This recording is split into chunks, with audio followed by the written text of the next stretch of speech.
Whether on the field, on the court, or on the balance beam, there's more to winning than the final score. Hi, I'm Patrick Manning of Black Desert Resort. We recognize the effort it takes to succeed. That's why we are proud to partner with the Utah Checkdown, the podcast that tells you the story before the game, then gives you a recap of what happened when it's all over. The grit, the glory, and the disappointments. Join us for stories of Utah's finest athletes and coaches. Thanks for listening.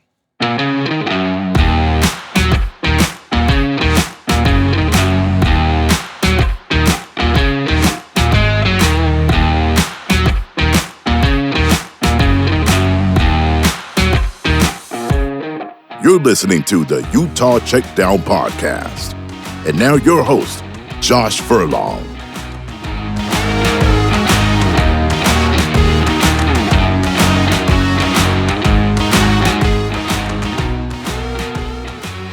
Welcome back to another edition of the Utah Checkdown podcast. I am Josh Furlong, happy to be back for another week. Man, it's been a rough go for you Utah fans trying to deal with all the problems that have been going on up at the University of Utah. I know it hasn't been a great time, and we're gonna chat about it. We're gonna break this down, recap the Utah loss, and kind of all of the ramifications that presented. So.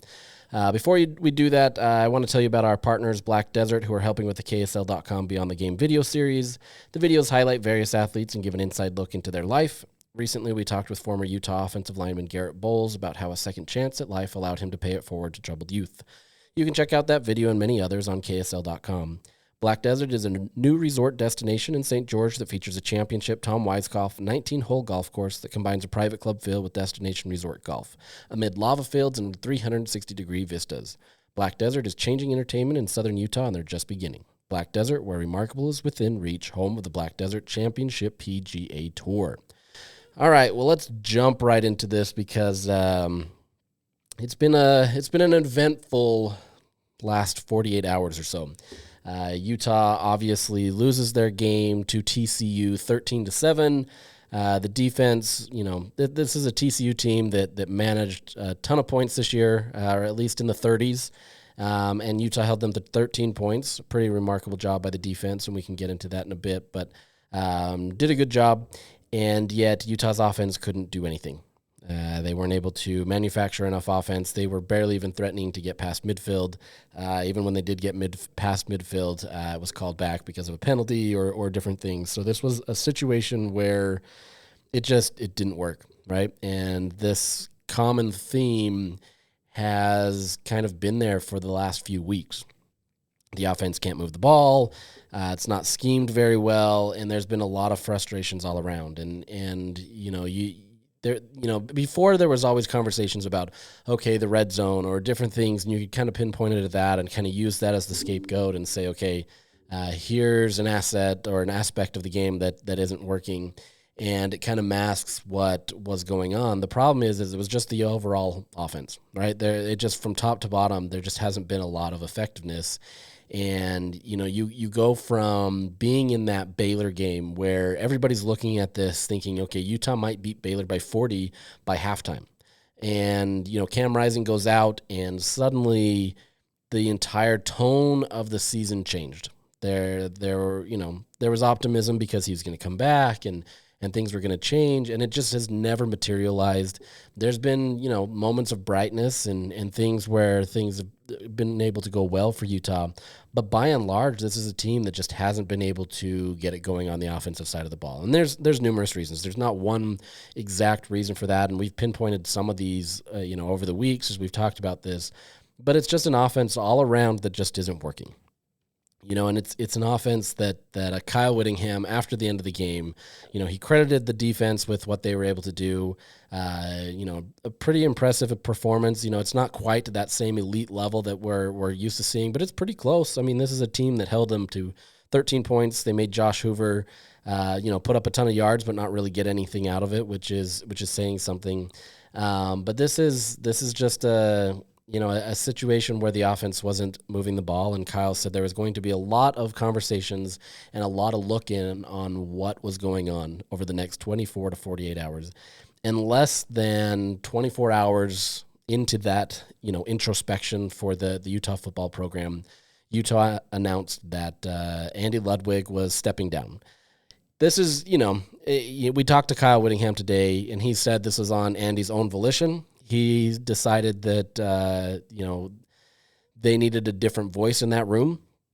And so Andy decided to step away and kind of hang up his coaching shoes, or whatever you want to call those, to be able to step aside and let the offense kind of do what they need to in the way that they needed to. And that meant without his voice. Now, in the coaching world, that is, Kyle was pretty adamant that it was Andy's choice, and it was, I'm sure it was one of those situations where, you're faced with, do you want to be fired or do you want to resign type situation.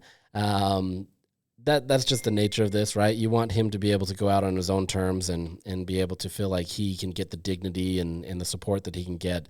But at the end of the day, this was a situation where Utah just needed to change, and unfortunately for these offensive coordinators, and defensive coordinators, it's usually them that gets the axe first, right? They're the ones that they're the first line of defense in terms of who needs to be let go or move on to be able to get to where it needs to go.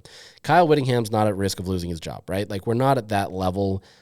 Kyle Whittingham's legacy is fine. It's intact. And obviously it's getting to the end of it. And, by all means, it's probably very well could be his last season. He hasn't said that. He's still talking as if he's coaching beyond this season.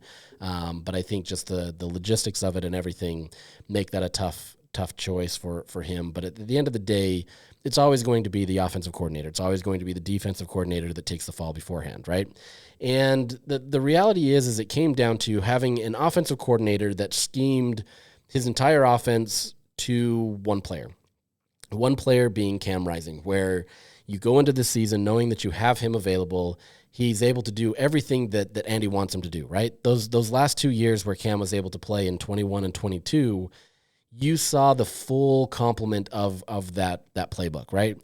As it was mentioned, I think it was from Kyle, a couple of weeks ago, Andy's playbook is incredibly tough to learn, but once you do it, there's so much flexibility into it. And when Andy feels comfortable and that play caller on the field, or the signal caller on the field, is able to kind of match that, it's kind of a match made in heaven, right? Like, Andy can get guys to where they need to be and make them shine. He made Tyler Huntley look like a Heisman caliber type player. This is where he was able to go. The problem is, when those things break down, there wasn't a lot of creativity, right? You have a quarterback who's a freshman quarterback that's putting a ton of pressure on him to be able to learn a system that was still, for much of the season, tailored around Cam Rising. You don't want to change up anything. You don't want to kind of manipulate that in a way and say, okay, this is all the Isaac Wilson show now, and so we're going to tailor it all to that. That's really tough for a team to be able to kind of switch those gears. It's similar, right? So I don't want to say it's some thing that can't be done, but at the same time, the way that this offense was structured, it was structured around Cam Rising. And Andy Ludwig has always been about the players and trying to build towards their strengths. The problem is he just wasn't able to get it in a way that fit with what Isaac Wilson is doing. And so you get a situation where you're out on the field and it becomes incredibly predictable because there's not a lot of creativity there. Even the creative things have been seen before. They're already on tape. They're things that anybody watching that game knows what's going to happen. There's several tweets that I saw during the game about fans looking at it to say, okay, this is going to be a run up this. It's going to be that. It's going to this. The fact that, an untrained eye like us, and I'm lumping myself in there because I'm clearly not in that realm where I can, understand what is fully going on the field. If we can understand what this play is going to be, you have to know that these opposing coaches who are watching film, these opposing players who are watching film religiously or should be watching it religiously, they're going to know exactly what this is. And so You're seeing that, right? They're putting pressure on Isaac because they want to blitz him. They want to put that pressure on him to make sure that he feels that heat. And they're not even doing it with 7 guys. They're just manufacturing it in a way that just puts a lot of pressure in their pressure points, that interior pressure, and we can get into that offensive line in a minute. But they're doing it in a way that forces him out of that. Utah hasn't been throwing it in the middle of the field much. They're using a lot of out routes or stuff on the sidelines or different things that they're trying to get there. And so all you have to do is essentially lock it up there, and you've been fine, right? And teams have figured that out. Utah's offense hasn't been hard to figure out. Like I said, if my untrained eye can get it, if fans who aren't, in the playbook every single day, if they can understand what's going to happen, you're too vanilla, right? You're too uncreative. You're not getting it. And the thing is with Andy Ludwig's system, like a lot of people will talk about him playing chess when everybody else is playing checkers. There is some truth to that, right? He is very good at establishing certain patterns in games to be able to help a team kind of relax in some areas, right? So the defense will say, okay, they're going to run it up the A gap 4 times in a row, throughout these 2-3 series, whatever it may be. And then what happens is they start relaxing a little bit, and then suddenly he can, utilize what he needs to be able to get there. The problem is they were never able to get into those situations because that offense just couldn't move the ball. Too quickly, that offensive line was getting blown up, and Isaac Wilson was, either not making the right read, or he was being told to make reads that are very difficult for him, that are only getting 2 to 3 yards when they needed to pick up 7. It just wasn't a situation that was beneficial for Isaac Wilson. It wasn't beneficial for the offense. And then when those things start compounding on each other, you have players dropping passes. You have players that aren't maybe running as crisp of routes, and they're not trying to get that separation that they need to. They're not doing what they need to. It's just becomes this whole effect on the offense, and it becomes different. And it becomes difficult because now you're basically running yourself into a wall instead of trying to do things to set yourself up for future success. That future success never happens, and you end up scoring 7 points in a game where the opposing team only scored 13 on your home field, no less. That becomes a very difficult challenge to be able to say, yeah, everything's okay. Kyle Whittingham in his post-game press conference, in a very cheekily way, he said, everything is okay with this offense unless you like this, and listed off everything that is important to be able to run an effective offense. And he just said, other than that, everything's okay. Clearly not everything was okay. Nothing about that offense is okay. And, there's a lot of people that want to point fingers, and there's a lot of fingers to be pointed at, right? There's not one thing that I mentioned. Andy Ludwig is going to take a brunt of that, and for large part is probably, the biggest reason I would say. He wasn't scheming a system that worked toward, Isaac Wilson's strengths. And as a freshman quarterback, giving him multiple reads or multiple checkdowns or different things to be able to confuse him in a situation where that defense is going to be pressuring you relentlessly, it becomes a challenge for him, right? It's just difficult for him to do that. Now, on that same vein, Isaac, there's things that he has to improve on. We get it. That's a freshman quarterback. That's not like somehow he's so far behind. And I know there's these 2 storylines that have kind of been painted out of these last few weeks. It's that either Andy Ludwig is terrible at his job and he needed to be fired, or Isaac Wilson is, and he needs to be benched for Brandon Rose, the guy that's been in the system for 3 years and still hasn't been able to sniff the field. Somehow he's supposed to be the guy. Maybe it's Sam Heward. He hasn't been in the system that long. The reality is it's all of it. Right? And I'm not saying that Isaac has been terrible. I actually think he's been much better than fans are willing to admit. I think there's things that they've put him in, positions that they've put him in that aren't advantageous to him or the offense. It's not his fault that, the first 2 downs are being asked to run, up the A gap, and there's no creativity there. It's all this inside zone stuff that nothing is changing. The offensive line is getting blown up in the interior, and then they're putting him in a 3rd down situation, and he's supposed to make something out of that. But instead of working in the middle of the field or working in these shorter routes, and I'm not saying 2-3 yards, I'm saying maybe more intermediate, they're trying to go for that deep play. And yeah, you're going to get that pass where, he connects with Money Parks on the 71-yard touchdown. That's great. That shows the depth and talent that Isaac can project, but that's a shot that you're going to take once, two, maybe three times a game. It's just not the type of play that you have to rest your offense on. And so what happened is you're putting Isaac in a situation where clearly it's already a failure type of a situation to begin with, and you're expecting him to produce this at a high level, the level that you're expecting Cam Rising to do. And I understand that the coaching staff understands that he's not that player, but at the same time, get him comfortable. Find ways to get him comfortable. They used some motion with Brant Keithy, but the thing is they used it in a way that didn't really work. He gets it, he runs just barely off the edge, and it's blown up. And then they try to do it again. Like there's a lot of things that can be there, but you've got to have some creativity around it. Continue to show some things, right? If you want to continue to do the inside zone and you want to continue to do some fun stuff, that's great, but you've got to be able to have, checks. Give him an opportunity to be able to check out of it or to be able to do different things to be able to help him eliminate mistakes. You've got to be able to make his time easier. And the more comfortable you can make him early on, the easier it's going to be. We saw in that Arizona game that Isaac has the talent. You can see that he can move the ball. And I would say that Arizona's defense is probably the best defense that they've faced out of the last 3 games in terms of kind of those losses. And yet they moved the ball on them with more ease and with more comfortability than any of these other games. He was able to do it. He can do it. If you give him some comfort and you give him some confidence and be able to scheme things up well for him, he can do it. The problem there was they didn't finish in the red zone, and we've berated that one to pieces, and so we're not going to get into that. Few Utah fans, you didn't get into the red zone, so you don't even have to worry about that week. So little things, I guess, right? But this is a situation where you've got to be able to help your players, right? You can sit here and say, okay, Isaac Wilson has the entire playbook at his disposal. And I do believe that, but at the same time, you've got to do it in a way that helps him. Spread it out a little bit. Do different things to be able to make him so he feels comfortable. Give him multiple options. You've got so much talent on that offensive side of the ball where, you're coming into the season where you're saying, arguably, this could be Utah's most talented offense, and yet you continue to do the same things. It's Mekhi Bernard, and, speaking of Mekhi Bernard, who has been phenomenal for Utah, he continues to find ways to push forward, continually finding ways to be able to make this offense go.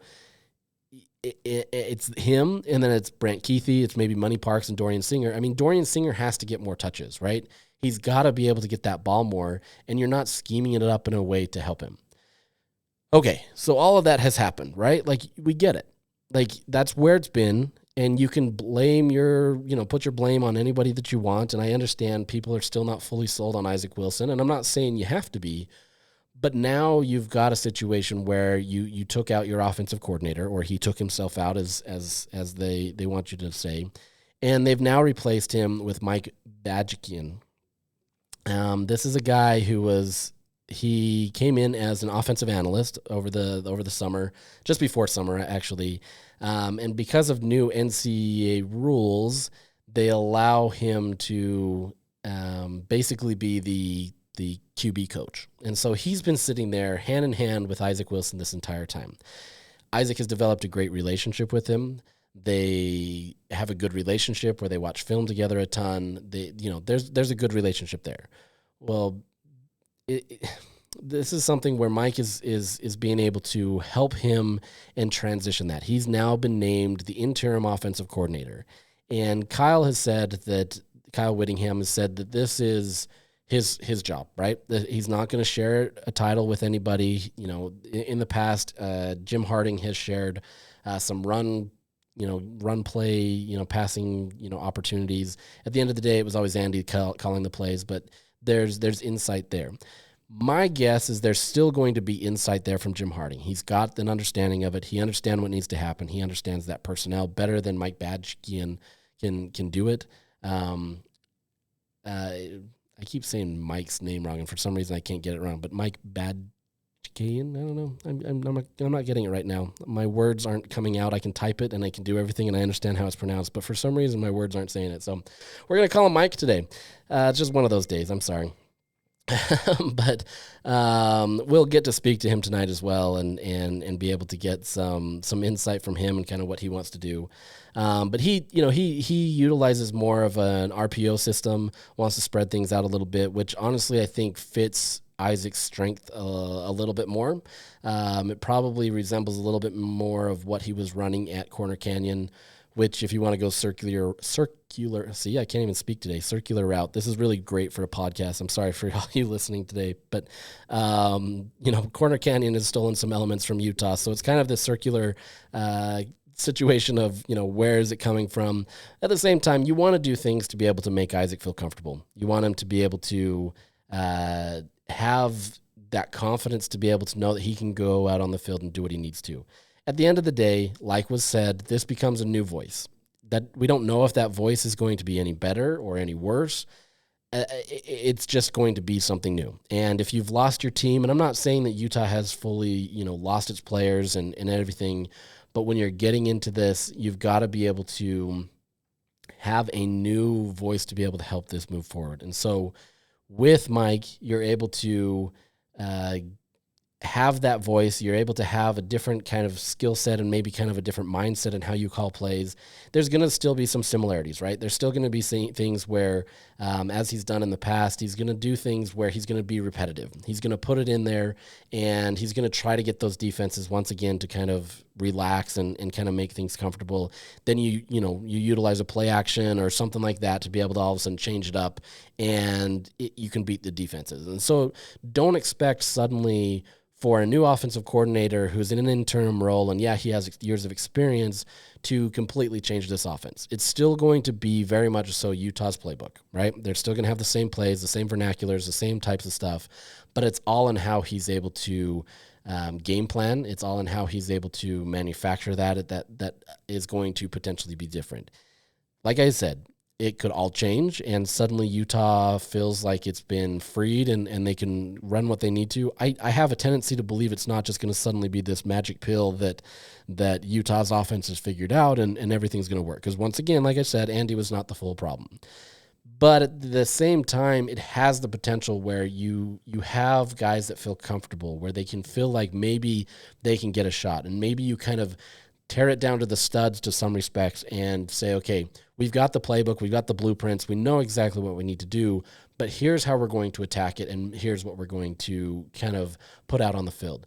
It's built around Isaac now, and we're going to build to his skill set. We're going to build towards Dorian Singer. We're going to build towards Mekhi Bernard, Brant Keithy, and then you can add in all these other guys. A guy that should be on the field is Landon King, in my opinion, right? I don't see what's happening on the field in practice, but he was able to produce last year. You've got Carson Ryan.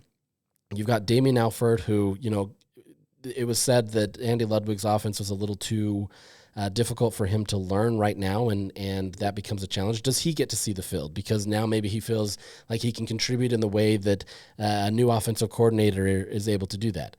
I don't know. I mean, I don't want to sit here and say all of a sudden, the sky is blue and everything's going to change. But at the same time, maybe there's potential for different personnel that allows you to be able to move the ball. You're not just keying in on three different guys. I mean, if you're a defense right now, we've got to pay attention to Mekhi Bernard, we got to pay attention to Brant Keithy, and we got to pay attention to Dorian Singer. Oh, and you do have to pay attention to Money Parks as well.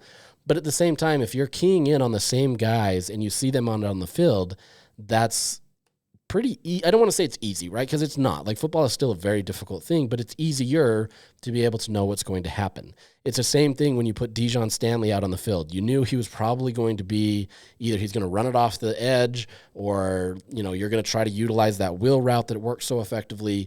You've got to do things to build off of that, right? Put him in a situation or a system that looks like he's going to run that wheel route. Do a play action pass, do something building upon that to change it up so the defense still has to respect the wheel route. They see him run out off of that. They have to respect him. That safety comes towards him, and suddenly you tack on a crossing route or something somewhere else. I mean, there's different things that you can do to get creative, and then if they decide to not respect that, then you do have the wheel route open, right? You have him respect down the field, and he's shown that he can do it. There's just so many things that you can build off of with that. And so I don't think Utah has to fully change their offensive identity, but at the same time, there's things that they can do to be able to make the system go much better. Now, with that being said, we're going to see what this looks like this week, right? Utah travels to Houston. It's going to, I think a lot of people assume this is going to be an easy task because Houston has not been great. This is a Houston team, though, that did beat TCU. So, I mean, there's always that. You do need an offense that's going to continue to gel and get better and improve, but it's not going to be easy, right? It's not just some magic finger that you can snap and everything's going to be good. But I think this sets up well for Utah in the sense of what they can do to finish the season. Their goals that they set up for themselves are essentially done for, right? Like the chances of you getting into a Big 12 title game are all but lost. Like, I mean, absolute chaos would have to happen for Utah to even sniff a chance. And even then, I don't even think that would happen. I mean, it would take BYU and Iowa State losing 3 times. It would take like just pure madness to be able to get there. And I'm not ruling that out. This conference has been wild. This season has been wild. But at the same time, that's not there, right? And so at this point, you're playing for respect. You're playing for a bowl game. And I understand the bowl importance isn't super great anymore. You get a lot of opt-outs. But at the same time, you're looking at guys like a Dorian Singer or a Brant Keithy. They're looking to the future. And if they don't get anything out on tape, that becomes a challenge for them. So they're going to still be playing hard, right? You can't quit on your team. You can't quit on your season. There's always ways you can explain that to the NFL scouts or to the GMs when you're talking to them in the future and say this is what happened and they see that. But if you quit on your team, it becomes much more of a challenge in the NFL. And so you've got guys that are going to continue to play hard, right? That's the thing. If anything, though, this allows Utah, this is me speaking, I'm not saying this is what they're saying, but it allows you to play more free, right? It allows you to go in there and say, like, we honestly have nothing to lose. I mean, what do? Lose another game? So be it. Like, I think everybody at this point would expect you to probably, I don't want to say lose every game, but I think they wouldn't be surprised if you lost more games based on how things have gone, right? You scored 7 points at home against a team that scored 13. Like, that's about as bottom as you can get against a team that is probably one of the worst defenses in the Big 12, and you couldn't move the ball. Okay, so you're not going to be favored in many games, right? Like, it is what it is. So if you can go into this Houston game, you can kind of get out some of those wrinkles.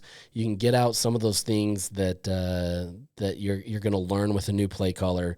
That helps you. You go into a bye week. Now you have 2 full weeks to prepare for BYU. Oh, by the way, that's an emotional game, and it's going to be crazy. But you get 2 weeks, and you come at the perfect time where you can kind of install somewhat his mark on an offense in a way that you get a real game. You get Houston, so you can now use that as tape, and now you get a whole extra week to be able to prepare for your rival, who is playing phenomenal, right? Like, there's a lot going well for BYU. I know a lot of people want to say, is it luck? Is it not? At the end of the day, they're still winning games. I think this, Oklahoma State exposed some things from BYU, but that's, we're not going to get into that. At the same time, that's going to be an emotional situation, and teams are going to want to beat each other, right? Obviously.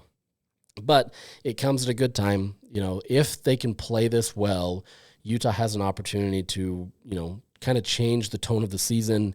You leave the year on a high. Yes, it's not where it needs to be, but at the same time, you can kind of, make lemonade out of lemons, or whatever you want to say with that analogy. But this becomes, in some ways, a freeing opportunity for the team, right? They can just go out there, have fun.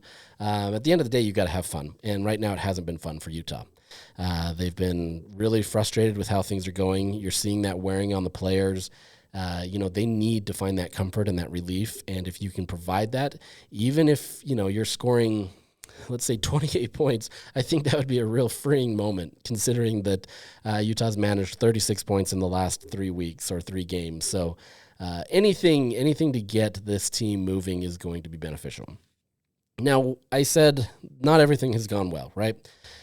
Obviously, as we've talked about with Isaac, he's still holding on to the ball too long, right? He can't hold on to the ball that long. He's got to be able to try to get it out in a much quicker way. At the same time, they've got to develop that offense in a way that gives him the ability to do that. Right now, they're developing some pretty deep routes, right? They're trying to get the long ball and trying to make it so that they can pick up bigger plays because he's got the arm. But at the same time, he has to hold on to the ball too long, and then he has to think about it, and then he's getting pressured, and he's taking sacks or he's taking QB hits.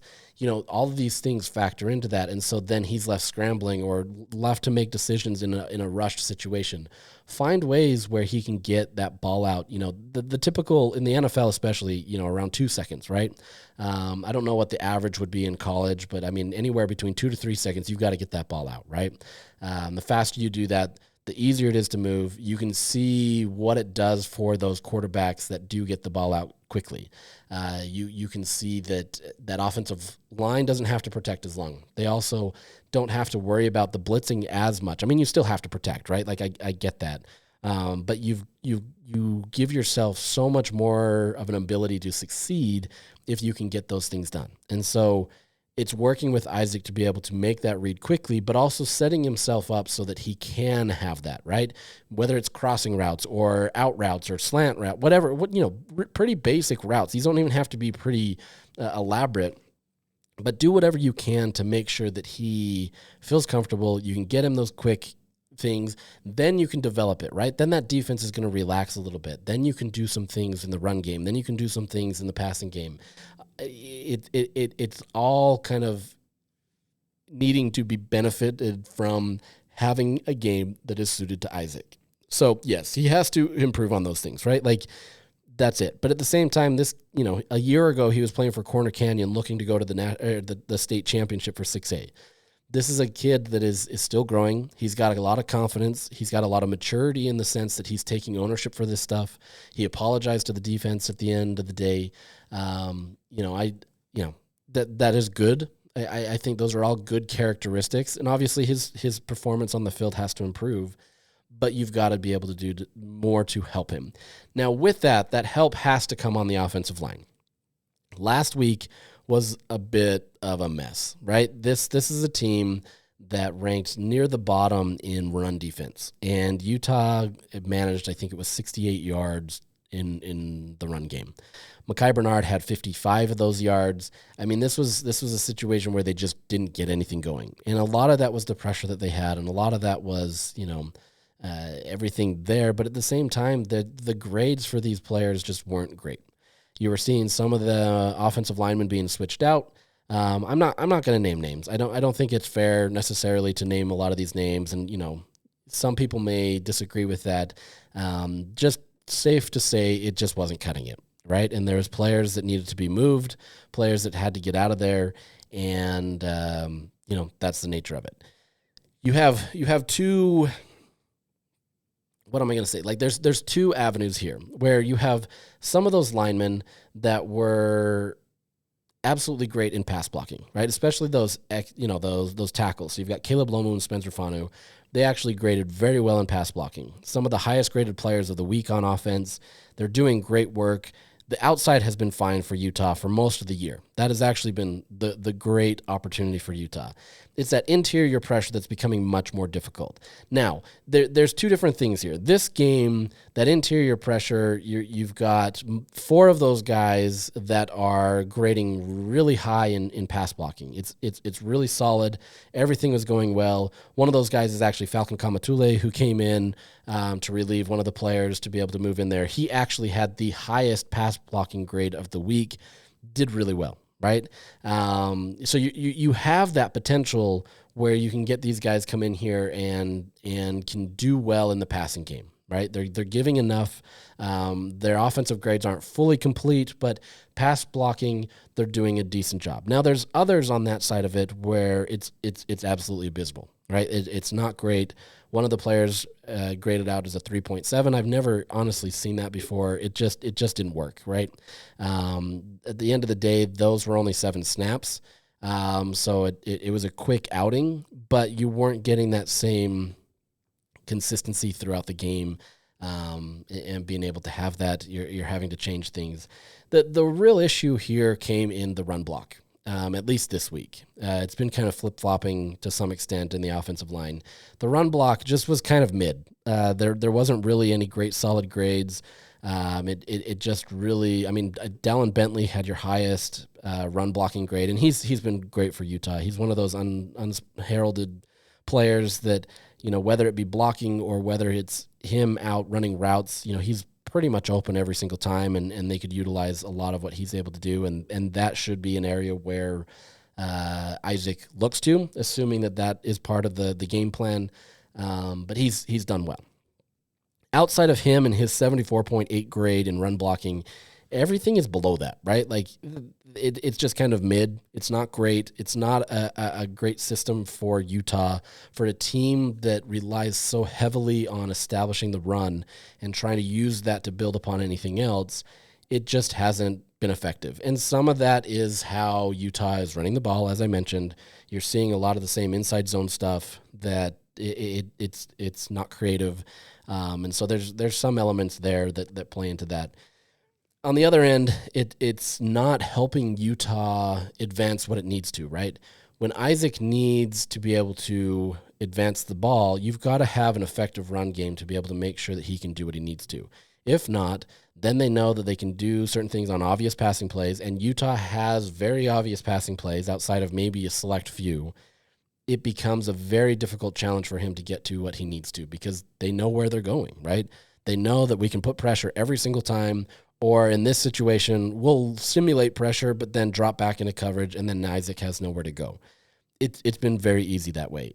But at the same time, the run blocking has to improve, and it just hasn't been there this year. There's not much you can necessarily do, but at the same time, this is going to be the emphasis of the game where they have to figure things out. And if they can get that, they're going to be fine. Now, fortunately for them, Mekhi Bernard has been a great asset for the team. He's been able to do a lot and be able to get a lot of yards. He's not grading out the highest, but he's still able to do what he needs to on the field for the most part, right? He's had 4 games this year where he's rushed for over 100 yards. He's been able to be effective. With that being said, he can't be the only one. And outside of the last 2 games, he's been the only one on offense that's really done anything, or at least in a way that is meaningful to move the ball.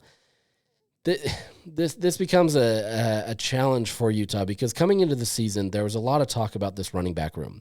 They had a lot of depth. There was a lot of talent. You had Mekhi Bernard. You had Jalen Glover. You had Dijon Stanley. You've got Charlie Vincent. He's a walk-on player, but he's been really solid in what he's able to do coming into the season. You've got talent, essentially. You got Mike Mitchell. I forgot to mention Mike Mitchell, another freshman or redshirt freshman. You've got a lot of talent in that room and a lot of optimism. And sure, like the coaching staff still wanted to see more, and more of that was related to experience. But then it's just been Mekhi Bernard or bust. There was a moment, honestly, on Saturday when he got hurt and he had to go to the medical tent that I don't know where Utah would have gone. Lately it's been kind of more of a Charlie Vincent where they've been trotting him out on the field, but there really hasn't been an answer. It's been him or bust. And you get Mike Mitchell in there occasionally, and I've mentioned it. Mike Mitchell has been banged up a little bit, but he hasn't played a ton of reps this year. And we're starting to see him likely become a little bit more healthy in there. Kyle Whittingham talked about Jalen Glover today, where Mike Mitchell has just beat him out, he said. It's gotten to that point where that's what Kyle's saying. He's beating him out. But at the end of the day, Mike Mitchell had 3 total snaps on Saturday. That's it. Charlie Vincent had 5. So, even Dijon Stanley had 5 snaps. And so 3 of those were passing snaps, and, they're not getting the ball a ton. But there hasn't been an answer. There hasn't been a guy that's been able to step up and do that. And I don't necessarily fault any one of those players. Obviously, they have to produce in practice and they have to produce on the field. But at the same time, there hasn't been any development in the offensive strategy to be able to allow that. At the same time, Jalen Glover, even if he has passed up, there's been more that's going on there that he's not getting to see the field. For whatever reason, they don't want to put him on the field. And, that's up for them. There's conversations that I've had with people, and I'm not going to share that here. And it's a difficult situation, right? And I think you have a player that can be effective in that game, and Utah's not utilizing him. I don't know if that is an Andy Ludwig situation at this point in terms of now you can utilize him or not. I don't think so based on the conversations that I've had, but you want to be able to have more assets available to you. And, you're benefiting because Mekhi Bernard hasn't been injured, but that's not always going to be the case, right? All it takes is that one snap like he had on Saturday, and suddenly the game changes. And that's been your most effective asset of the game. And you don't have anything more. Charlie Vincent, coming into the season, there was a lot of conversation about him because people hear walk-on and immediately just think he's a terrible player. I don't know why that's the case. I don't know why people assume that walk-on means you're not good. There's been proven time and time again that that's not the case. But for whatever reason, because you're not on scholarship, and all that's going to change in the lingo moving forward soon anyway with the NCAA settlements and different things. But for whatever reason, people think that just means he's not good. And then they see also the time where he bobbled the snap at Arizona State, and that's going to put another bad impression on him. Sure, you do have to perform on the field, but at the end of the day, he is one of the guys out there that is doing that. At the same time, I think most expect other players to be able to perform at a higher level. If they're on scholarship, they should perform at a higher level, right? And some of that, like I said, is the play calling because it hasn't developed in a way where they can see the field. But you've got to be able to get more of these players involved in the game. And it's just not happening right now. The snaps are limited. It is all going to Mekhi Bernard. He's on the field for a majority of the time. I think there was 61 total plays run for Utah, and Mekhi Bernard was on the field for 54 of those. He's just taking the bulk of those reps, right? He's taking the abuse of being in the pass blocking. He's being in there for the run. This is just not an easy situation, and you've got to be able to find somebody to help. That's somebody that can come in there and do an effective job with that. I don't know. I'm not going to assume that I have the answers for that one. I think this is a very specialized room that is of difficulty that only they can really get that fixed. But at the same time, there needs to be more, right? If this is where maybe Andy was kind of just utilizing one player, that's the issue. I don't know what it is to that, but you've got to find more guys that can develop on the field. They can, be effective. But you're getting to the point in the season where guys that aren't playing, it becomes much easier to kind of check out, right? You'll go through the motions, you'll do the things that you need to, but it may not be as crisp as at the beginning of the season where you were expecting. Outside of that, this is a team that still has everything in front of them in terms of what they can do and be successful at, right? Like, I'm not saying that they can get to the Big 12 championship. I'm not saying that they can get into the college football playoffs, but they still have everything in front of them to make this a respectable season. You can still go 9-3 in the regular season. That's going to be much more difficult. You do have BYU, you do have Iowa State, you do have to go on the road to UCF. These aren't going to be easy games. You're even going on the road in Colorado, and Colorado has been much improved, and that's a team that you can't just overlook anymore. This becomes a very difficult stretch for Utah, right? And you're losing games that are winnable, and if you can't get things corrected, that becomes a big challenge. And so you've got to find some answers, right? And the defense is going to do their job. We're looking at the defense this last week, and I think a lot of people are kind of down on the defense this year. And the hard part is they're doing this all injured. They have a ton of guys that aren't, either experienced or are out of the game. The veteran guys are out of the game because they've been injured. Kyle Whittingham made a joke today that I don't think there's been a game where any of his captains have been on the field at the same time. That first game, obviously, they were all there. But outside of that, he's been right. There's been an injury to at least one of the captains where they haven't finished out a game or done different things. Utah does get Correne Reed back last week, and that was a world of improvement. You saw kind of his communication and what he's able to do. He's still not fully healthy, but he wants to be out on the field. You had Keanu Tanavasa, who was back on the field, and he was creating havoc all single night. Like, he was doing very well. Was putting a lot of pressure on them. Like I said, this was a TCU team that averaged 30-something points per game, held them to 13 points. There were moments, especially that first drive, where TCU looked like they were just going to go guns a-blazing and put up a ton of points. But Utah did really well to stop that. They were able to be effective on third down. This is a TCU team that ranks one of the best in the country on third downs, and Utah held them to 4 of 17. Like, that's a remarkable number considering where TCU was at. I don't have the stat in front of me. Let me see if I can find it. But TCU was converting at something like a 80% or 90% on third downs. Let's see, where is it?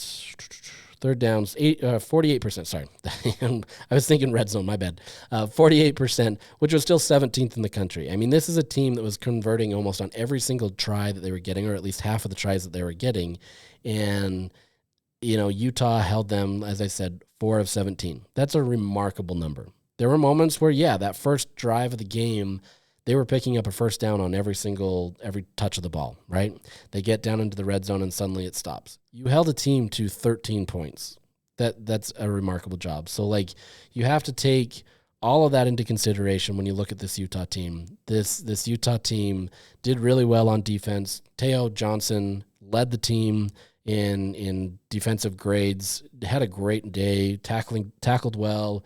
All-around defense, his coverage was great, only allowed a 39.6 NFL passer rating on any throws thrown his way.